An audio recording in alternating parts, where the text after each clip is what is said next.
दरम्यान शिवसेनेमध्ये प्रवेश केलेलं बंडखोर खासदार मतदारसंघामध्ये परतले। परभणीचे खासदार संजय जाधवांचं कार्यकर्त्यांकडून जंगी स्वागतही करण्यात आलं।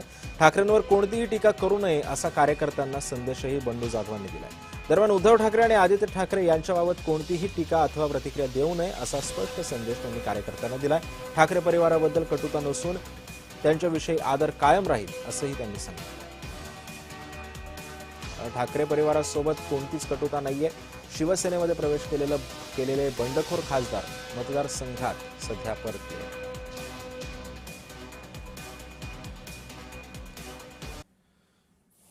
आता कोणाला कसं बीट करायचंय ते आता आमच्यावर सोडा, तुम्ही त्याची चिंता करू नका। शेवटी काय होतं, पक्षात राहून पक्षात काही गोष्टी करताना आम्हाला अडचणी होत्या। आता मैदान मोकळे येऊन समोरच्याची एका कार्याला कार्य मानायची ताकद ठेवून आम्ही मैदानात उतरलो। त्यामुळे आता विचार करायचा विरोधकांनी की आता कशा पद्धतीने वागायचं, तुम्ही ठरवा, तुम्ही जसं म्हणताल तसं।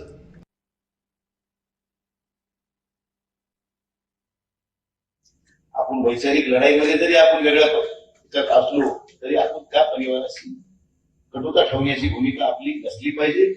आणि ती माझी तर नसणार, तुमची सुद्धा माझी नाही म्हणजे तुमची पण नाही। त्यामुळे हे दोन व्यक्ती सोडल्या तर बाकी कोणाच्या बापाला मोजायची गरज नाही।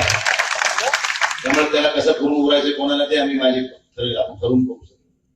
फक्त या दोन व्यक्तीविषयी त्यांनी शिव्या जरी घातल्या तरी आपण ते फुलं आपल्या अंगावर टाकायचं, समजून स्वीकारायचं।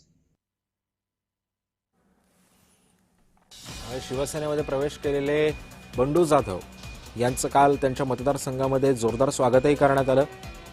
ठाकरेंवरती काही बोलू नये, शिवसेना ठाकरे गटावरती कोणत्याही प्रकारची टीका करू नये असा संदेश त्यांनी आपल्या कार्यकर्त्यांना दिलेला आहे।